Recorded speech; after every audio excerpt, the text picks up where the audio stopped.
क्या आपने कभी-कभी देखा है कि अपनी एक जो माँ होती है, वो अपने बच्चे को पीट रही है, बहुत बुरी तरह पीट रही है, उसको उठा-उठा के फेंक रही है, उसको उठा-उठा के कहीं फेंक देती है, उसकी डेथ भी हो जाती है, जिंदा जला देती है, उल्टा टाँग देती है, फांसी पे टाँग देती है। तो आपने वीडियो बहुत सारी देखी होगी, बेसिकली एक केस हुआ था मध्य प्रदेश में, जो कि 3 लेडीज़ थी जो सीरियल किलर थी, उनके बच्चे मर गए थे और वो ये चाहती थी कि सबके बच्चे जो भी आस-पास है सबको मार दो। ये रीज़न बताऊँगा अभी क्या होता है। बेसिकली डिलीवरी के बाद क्या होता है कि 2 मेडिकल कंडीशन हो सकती है। बेसिकली एक तो है पोस्टपार्टम डिप्रेशन। इसमें क्या होता है कि जैसे मेरी शादी हो रखी है, तो 10 से 15% चांसेस है कि मेरी जो वाइफ़ है वो डिप्रेशन में जा सकती है। रीज़न क्या होता है, एकदम से हार्मोनल चेंजेज़ हो गए। एस्ट्रोजन, प्रोजेस्टेरोन बिल्कुल चेंज हो गए। उनकी जो मेंटेनेंस होती है वो चेंज हो गई। दूसरा हो सकता है कि साइकोलॉजिकल फैक्टर्स। फॉर एग्ज़ाम्पल जो अपना बच्चा है ना, वो कभी-कभी तो बच्चा होता है, वो तो रोता है, वो होता है, तो रात को क्या वाइफ़ की मेरी नींद खराब हो जाती है, जिसकी वजह से स्लीप डिप्रिवेशन हो सकता है।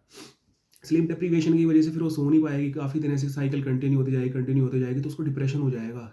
और दूसरा रीज़न हो सकता है कि उसको ऐसा, अब उसमें सिम्पटम्स क्या-क्या आते हैं पोस्टपार्टम डिप्रेशन में, हो सकता है कि जो है अपनी वाइफ़ ऐसा लगे कि यार मेरे साथ तो मेरा हस्बैंड है ही नहीं, मुझे ही सब कुछ देखना पड़ता है, हर चीज़ से वो इरिटेट हो जाती है, खाने में अगर कुछ दिक्कत आ गई तब इरिटेट हो गई, और हस्बैंड ने कुछ थोड़ा बहुत ऊपर-नीचे बोल दिया तब इरिटेट हो गई, तब वो चिल्लाने-चिल्लाने लग गई।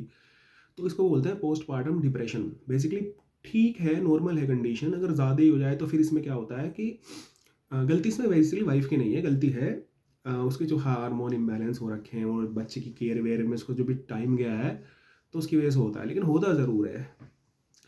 तो इसमें ट्रीटेबल है कंडीशन, ये कोई ज़्यादा बड़ी बात नहीं है। अगर ज़्यादा हो जाए तो selective serotonin reuptake inhibitor, paroxetine, fluoxetine, fluvoxamine, citalopram दे दो, ठीक हो जाएगी।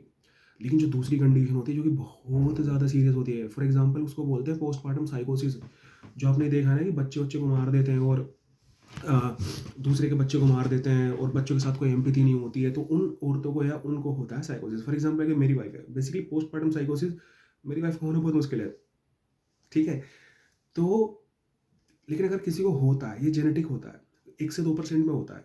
अगर हो गया है, तो आप बाई चांस आपकी पत्नी है, अगर वो आपको ऐसा लगता है कि यार बच्चे के साथ एम्पैथी नहीं है, बच्चे को मार रही है, उठा-उठा के पटक रही है और बिल्कुल इमोशन नहीं है बच्चे के लिए, कुछ भी नहीं है, दूध माँग लिया तुरंत थप्पड़ मारा और उधर-उधर पटक दिया उसको, उसको खिलौने नहीं देने, उसके पैसे-वैसे उसको देने नहीं टाइम पे, उसको घुमाने नहीं ले जाना और बहुत ज़्यादा उसके लिए फिज़िकल वायलेंस होना, फिज़िकल अब्यूज़ होना उसका, तो वो क्या होता है ना, बच्चे की साइकोलॉजी पे भी इम्पैक्ट करेगा, जब वो धीरे-धीरे बड़ा होगा, तो उस पे भी इम्पैक्ट करेगा।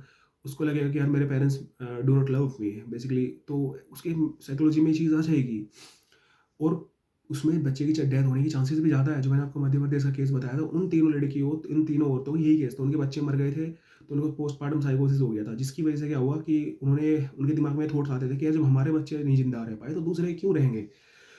तो उन्होंने क्या करा, जो स्लम्स के बच्चे थे उनको उठाया, मारा, उठाया, मारा, उठाया, मारा, तो 300-400 बच्चे उन्होंने ऐसे मार दिए थे। फिर उनको जब पकड़ा गया तो उनको पता लगा है कि उसको उनको पोस्टपार्टम साइकोसिस है, 20-30 साल की सज़ा हो गई इनको और फिर उनको ट्रीटमेंट भी दे दिया। बेसिकली ट्रीटमेंट क्या होता है? ट्रीटमेंट होता है एंटीसाइकोटिक ड्रग्स, जैसे कि ओलेंजापाइन, रेस्पिरिडोन, हैलोपेरिडोल, बहुत सारी होती है। तो इसीलिए अगर आपको ऐसा लगता है कि वाइफ़ के साथ ऐसे इश्यू आ रहे हैं, तो भैया साइकियाट्रिस्ट के पास जाओ, ट्रीटेबल है, दोनों कंडीशन ट्रीटेबल है बड़ी आसानी से।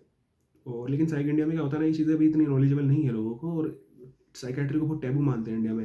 लेकिन अब धीरे-धीरे कंडीशन इंप्रूव हो रही है। बहुत सी छोटे-मोटे अब लोग जो है नॉलेज आ रही है इंटरनेट के थ्रू और सब बहुत सारी चीज़ों के थ्रू।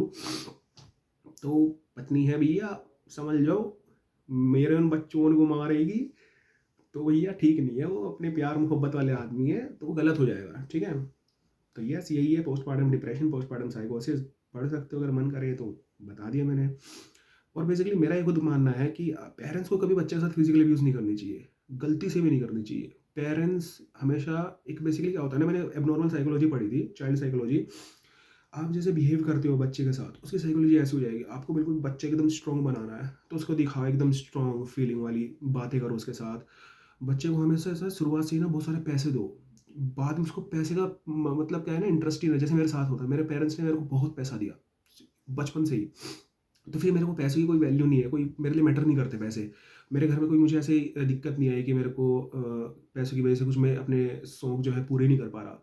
तो ये मेरे पेरेंट्स अच्छे से जानते थे और तो इस वजह से मुझे कोई कभी ऐसी इमोशन कनेक्ट नहीं हुआ कि मैं ग्रीड हूँ पैसों के लिए, तो नहीं हो पाया। तो ऐसे ही आप अपने बच्चों के लिए कर सकते हो। तो उसमें ये सिखाया गया है चाइल्ड साइकोलॉजी में कि बच्चे के टीवी देखने से क्या फ़र्क पड़ता है, न्यूज़ से क्या फ़र्क पड़ता है। न्यूज़ से तो भैया दूर ही रखना बच्चे को, टीवी तो बिल्कुल दूर ही रखना। कार्टून वार्टून ठीक है, लेकिन ये न्यूज़ व्यूज़ बचपन में पिलाओगे तो भैया नेस क्या बोलते हैं, रेसिस्ट हो जाएगा, बहुत कुछ हो जाएगा उसका।